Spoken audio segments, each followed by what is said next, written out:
Okay, welcome to the third video in the playlist that deals with chemical equilibrium.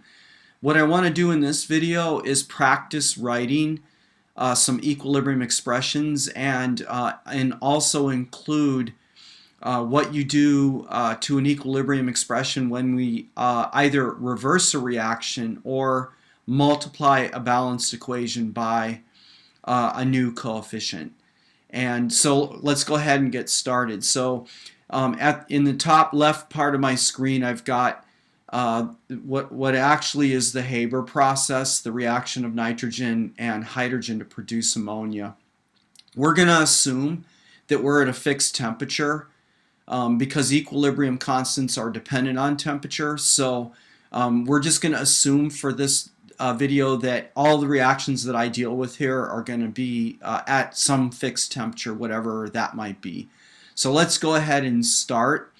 And we're dealing with basically, at least in the beginning here, two different kinds of possibilities for an equilibrium expression. Either the components of the reaction are going to be represented in units of molarity, moles per liter, and therefore we will write a Kc expression, or the components of the reaction will be represented in units of partial pressures, and in that case we would write an equilibrium expression that would be represented as a Kp.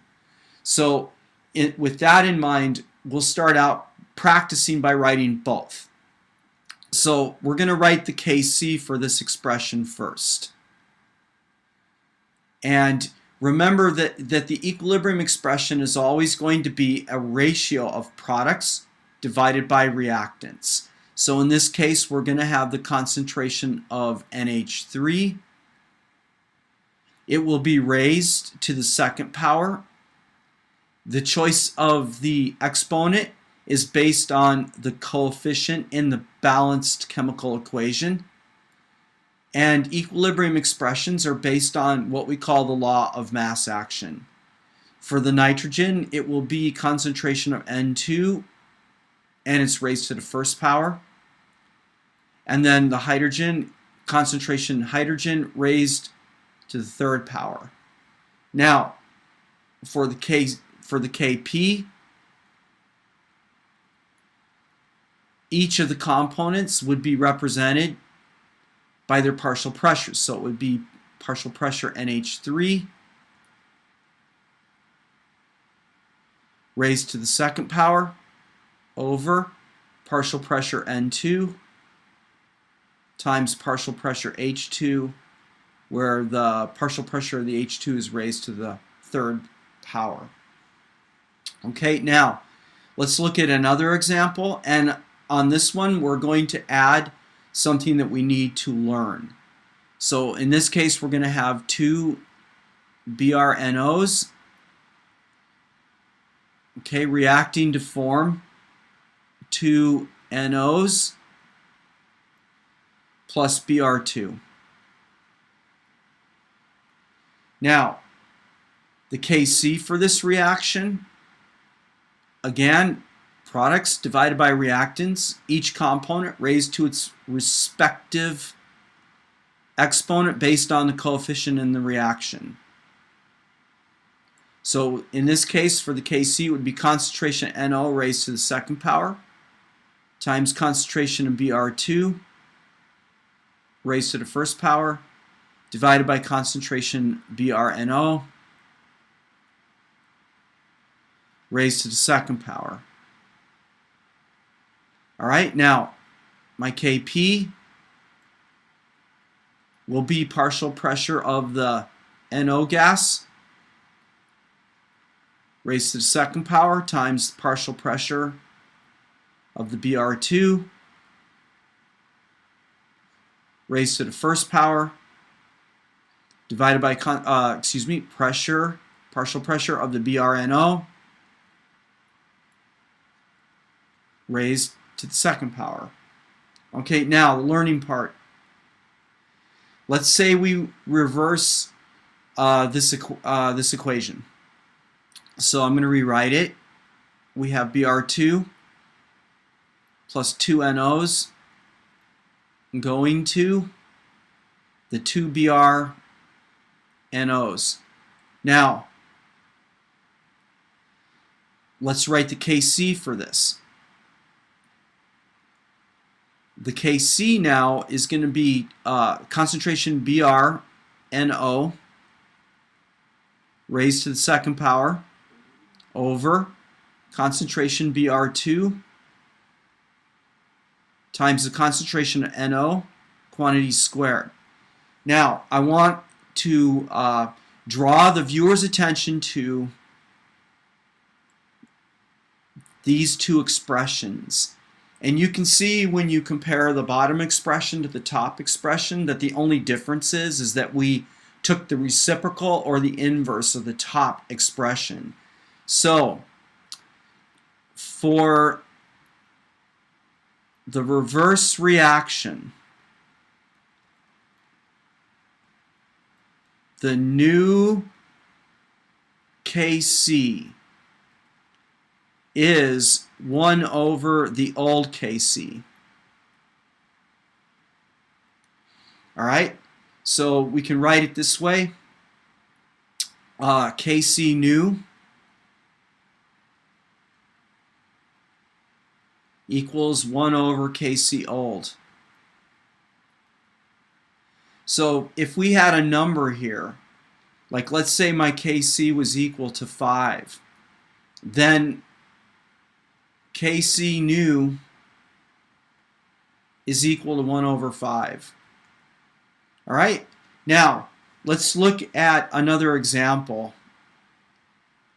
All right, so let's go back to our original equation. So we have two Br NOs that are being converted to 2 NOs plus Br2. And let's say in the laboratory we discover that we actually need to produce twice as much material as we normally get when we run this reaction based on its balanced chemical equation. So we're going to double the equation. By multiplying through, we're going to double the amount. So we're going to multiply through this balanced equation by 2. So our new equation is going to be this. It's going to be 4 BrNOs going to 4 NOs plus 2 Br2s. So now when I write my equilibrium expression, the Kc for this is going to equal concentration Br NO raised to the 4th power divided by concentration of NO raised to the 4th power times concentration of Br2 raised to the 2nd power.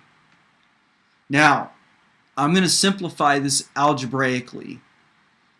And so what we're going to do is write the expression on the inside of these parentheses. All right, and the new BrNO is going to be this one, raised to the 2nd power, divided by concentration NO raised to the 2nd power, times concentration of Br2. And outside the parentheses here, we'll have the whole expression raised to the 2nd power. So notice what happened, because this expression right here is the same as this expression up here. So, and this expression from the original Kc value was just raised to an exponent that came from the coefficient in which we changed the entire equation. So we can write a new expression for this. So Kc new is going to equal Kc old raised to the x power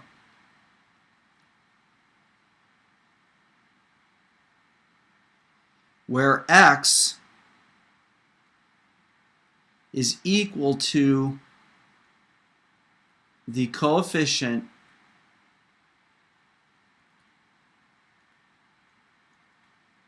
used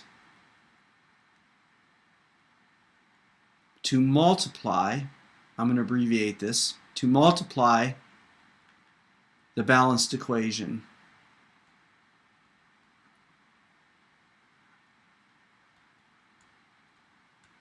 Okay, so let me just quickly review.